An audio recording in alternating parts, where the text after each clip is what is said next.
ডিম দিয়ে কত সহজে সুন্দর এই ঘরোয়া উপকরণ দিয়ে একটা সহজ রেসিপি তোমাদের করে দেখাচ্ছি, চলো তাহলে দেখে নাও। এর জন্যই আমাদের প্রথমে নিয়ে নিতে হবে কড়াইতে পরিমাণ মতো জল। তাতে একে একে আমি 5টা ডিম দিয়েছি একটু নুন, আর দিয়েছি 1 চামচের মতো ভিনিগার। ভিনিগার দেওয়ার ফলে ডিমটা যখন সেদ্ধ হয়ে যায় না, তখন সহজেই তোমরা ছাড়িয়ে নিতে পারো। এই ট্রিক্সটা একবার করে দেখো। কিন্তু আমার ডিম সেদ্ধ হয়ে গেছে, ওই জন্য তুলে নিয়ে আমি ঠান্ডা জলে দিচ্ছি, যাতে তাড়াতাড়ি ছাড়ানো হয়। ডিমটা দেখো আমি ছাড়াচ্ছি, কত সহজেই ছাড়ানো হয়ে যাচ্ছে, খুব একটা অসুবিধা হয়নি। তোমরা এটা করে দেখবে। আমার সব ডিমগুলো ছাড়ানো হয়ে গেছে। এবার এই ডিমগুলোকে আমি খুব সুন্দরভাবে দুটো মাঝখানে ভাগ করে নেব।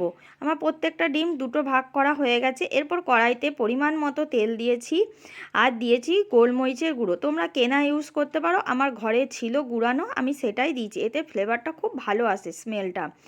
এরপর যে দিকটা কুসুমের দিক আছে না, সেই দিকটা তোমরা আগে দিও, তাহলে কুসুমটা খুলবে না। আমি দেখো কুসুমের দিকটা আগে দিচ্ছি। ভাজাটা যখন খুব সুন্দরভাবে হয়ে যাবে লালচে লালচে, আমি এক পিঠ করে উল্টে দিচ্ছি। দেখছো আমার ভাজা কি সুন্দর হয়েছে, একটাও কিন্তু কুসুম খোলেনি।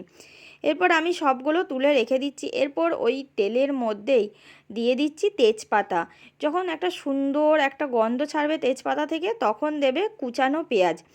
আমার যা ডিম ছিল তাতে আমি এখানে দুটো মিডিয়াম সাইজের পেঁয়াজ নিয়েছি। পেঁয়াজটা ভাজার পর তেলের মধ্যে অবশ্যই কাশ্মীরি লঙ্কার গুঁড়োটা দিতে কিন্তু ভুলো না, রঙের জন্য। আর দিয়েছি হলুদ গুঁড়ো। ব্যাস এই দিয়ে একটু নাড়াচাড়া করার পর বেশ কিছু কারি পাতা আমার ছিল, সেটা দিয়ে দিয়েছি। যেহেতু এটা সাউথ ইন্ডিয়ান রান্না, ওই জন্য কারি পাতাটা দিয়েছি। আর দিয়েছি নুন, তোমরা কারি পাতাটা চাইলে স্কিপ করতে পারো। আর দিয়েছি আদা বাটা। এটা খুব ভালো করে যখন কষানো হয়ে যাবে, তখন আমি বেটে রাখা টমেটোটা এটার মধ্যে দিয়ে দেবো। টমেটোটা তোমরা ততক্ষণ রান্না করে নেবে যতক্ষণ টমেটোটা থেকে কাঁচা গন্ধ না চলে যাচ্ছে। দেখছো খুব ভালোভাবে আমি এটা রান্না করে নিচ্ছি, কাঁচা গন্ধ আমার চলে গেছে, আর এরকম শুকিয়ে আসবে, তেল ছেড়ে দিয়েছে। তারপর আমি পরিমাণ মতো জল দিয়ে একে একে ভেজে রাখা ডিমগুলো এই গ্রেভিটার ভেতর দেব। এমনভাবে দেবে যাতে ডিমগুলো গ্রেভিটার মধ্যে ভালোভাবে ঢুকে থাকে। আর উপর থেকে ফ্লেভারের জন্য দিয়েছি সুন্দর একটা গন্ধের জন্য কারি পাতা। আর দিয়েছি পেপার ফ্রাইয়ের মশলা। এই সেই মশলা, তোমাদের কার কার মশলাটা জানতে চাও আমাকে কমেন্টসে জানিও। এইভাবেই আমার এটা 5 মিনিট ঢাকা দেওয়ার পর নামাবার সময় উপর থেকে ঘি আর খানিকটা পেপার ফ্রাই মশলা দিয়ে গরম গরম ভাতের সাথে পরিবেশন করো। এক পেপার ফ্রাই দারুণ খেতে হয়, অসম্ভব সুন্দর। আর দেখলে কত সহজে এটা হয়ে গেল।